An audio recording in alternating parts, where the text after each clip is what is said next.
আসসালামু আলাইকুম everyone, welcome to Jannah's world. আশা করি যে যেখান থেকে ভিডিওটি দেখছেন সবাই ভালো আছেন। আলহামদুলিল্লাহ আমরাও ভালো আছি। সবার মাঝে আরও একটা ভিডিও নিয়ে চলে এসেছি। আই হোপ আপনাদের কাছে ভালো লাগবে। আজকে হচ্ছে আমি আপনাদের সাথে ঈদের কেনাকাটাগুলো শেয়ার করব। আমরা এখানে কি কেনাকাটা করেছি, কিভাবে কি, তো সেটাই শেয়ার করছি। তো জানি আমি অনেক লেট, তো তাও চলেন স্টার্ট করা যাক। এটা হচ্ছে 2 দিনের ভিডিও মিলে দিব, 2 দিন কেনাকাটা করা হয়েছে মোট এর জন্য আর কি, ঈদের শপিং বলতে পারেন। তো ফার্স্টের দিন আমরা হচ্ছে ইফতারি করে দেন তারাবির নামাজ পড়ে তারপর হচ্ছে আমরা বের হয়ে গিয়েছিলাম ফানাতিরের ওইদিকে সেভার্সের আউটলেটে। তো এই সাইডে আমি এসেছিলাম হচ্ছে আব্বু, তারপরে হচ্ছে আমার দেবর ছিল, তারপরে ওর পাপার জন্য কিছু টুকটাক ঈদের জন্য কেনাকাটা করার জন্য। এখানে হচ্ছে ছেলেদের জিনিসগুলো ভালো পাওয়া যায়। তারপরে হচ্ছে আবার গেঞ্জি আইটেম, তারপরে হাইজার, গরম, এখন তো গরম চলে আসছে, তো গরমে কিছু টুকটাক টুকিটাকি কেনাকাটার জন্য এখানে চলে এসেছিলাম। তো এখানে এসে হচ্ছে হাইজা তো অনেক খুশি। ও হচ্ছে যেখানে যেটা ওর ভালো লাগছিল, যে ড্রেস ভালো লাগছিল, ও নিয়ে একদম পুরো ওর বাস্কেটটা ভরে ফেলছিল। এখানে দেখবেন প্রয়োজনের থেকে অপ্রয়োজনীয় জামা কাপড় দিয়ে ভরা। তো ওগুলো হচ্ছে আমি সাইড করে দিয়ে, যেগুলো আমি হচ্ছে নিব সেগুলো দিয়ে হচ্ছে ওর বাবাকে বিলিং কাউন্টারে পাঠিয়ে দিলাম বিল করার জন্য। তো ইনি তো একা একা শান্ত থাকার মেয়ে না, তো ওনার কাছে আরও একটা বাস্কেট ধরিয়ে দিয়ে উনি হচ্ছে সুন্দর খেলছিল, আর এদিকে হচ্ছে বিল দেওয়া হচ্ছিল। তো বিল টিল দেওয়ার পরে আমরা হচ্ছে এখন বের হয়ে যাচ্ছি, বাসায় চলে যাব, অলরেডি অনেক লেট হয়ে গিয়েছিল। এরপরে হচ্ছে আরেকদিন বের হয়েছিলাম আমার আর হাইজার ঈদের ড্রেস কেনার জন্য। আমাদের দুইজনের এখনও ঈদের কোনো কিছুই কেনা হয়নি।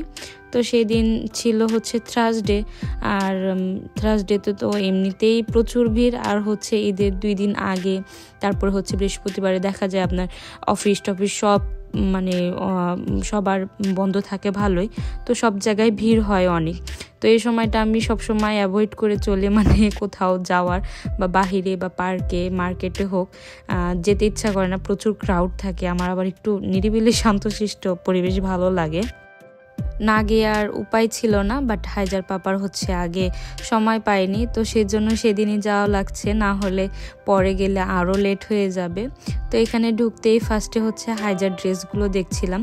তো হাইজার ওখান থেকে হাইজার একটা হোয়াইট কালারের ড্রেস নেওয়া হয়েছে, আর এদিকে তারপর হচ্ছে আমি আমার ড্রেস মনে হয় 1 ঘন্টা কি 2 ঘন্টা ধরে খুঁজে তারপরে এই 3টা ড্রেস সিলেক্ট করছি। তারপর এখান থেকে যে কোনো একটা নিয়েছিলাম। আপনারা বলেন তো কোনটা নিয়েছিলাম? তো ওখান থেকে তারপরে হচ্ছে মোর বাবা বিল দিচ্ছিল, আর আমরা একটু কসমেটিকের সাইটে একটু ঘোরাঘুরি করছিলাম। এত পরিমাণে ক্রাউড ছিল কি বলবো, মানুষের উপর মানুষ। একে তো ঈদের আগের দিন, তারপরে হচ্ছে থার্সডে, তো সেজন্য একটু ভিড়টা বেশি ছিল। এদিকে হচ্ছে সুন্দর সুন্দর ইয়াররিং ছিল, তারপরে হচ্ছে অনেক কিছুই ছিল। তো সেগুলো অ্যাভয়েড করে আমি হচ্ছে এইদিকে চলে আসলাম হাইজার সাথে খেলার জন্য। হাইজাও সেদিন অনেক ডিস্টার্ব করেছিল, আর আমার হচ্ছে এবার একটু ড্রেস চয়েস করতে একটু লেটই হয়ে গিয়েছিল। আমি হচ্ছে নর্মালি 3 পিস টাইপের জিনিস এখান থেকে নিই না, আমার ভালো লাগে না আর কি। আমি হচ্ছে দেখা যায় সবসময় গাউন টাইপের জিনিস, বরখার মতো একটু বাহিরে পরে যাওয়া যায়, একটু সুন্দর দেখা যায়, এইসব জিনিস নেওয়া হয়।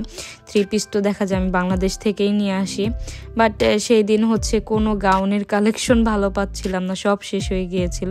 তো সেজন্য লাস্টে বাধ্য হয়ে 3 পিসই নিয়েছিলাম, পাকিস্তানি একটা। তারপর হচ্ছে এসেছিলাম তাবাতে হাইজার জুতার জন্য। এখানে এসে হচ্ছে হাইজার একটা গোল্ডের ইয়াররিং একদম হারিয়ে ফেলছি। বাসায় এসে দেখি ওর ইয়াররিং নেই, এসে পুরোই মনটা খারাপ হয়ে গিয়েছিল। তো যাই হোক, এখানে হচ্ছে এরকম হচ্ছে হাইজার একটা জুতো নিতে চাচ্ছিলাম হোয়াইট কালারের, যেহেতু ওর ড্রেস ছিল, তো হোয়াইট কালারের ম্যাচিং করে আর কি জুতো নিতে চাচ্ছিলাম। তো হোয়াইট কালারই নিয়েছিলাম, বাট সাইজ ঠিক ছিল, বাট জুতাটা এত চিপা ছিল, পরিয়ে দেখা হয়নি, বাসায় এনে দেখা হয়েছে। তো যাই হোক, আজকে আমাদের ঈদের কেনাকাটা এই পর্যন্তই ছিল। তো ভিডিওটা ভালো লাগলে অবশ্যই একটি লাইক দিয়ে দিবেন, আর কমেন্ট করতে ভুলবেন না, আপনাদের কমেন্ট পেলে কিন্তু অনেক ভালো লাগে। দেখা হচ্ছে নেক্সট ভিডিওতে। Thanks for watching. আল্লাহ হাফেজ।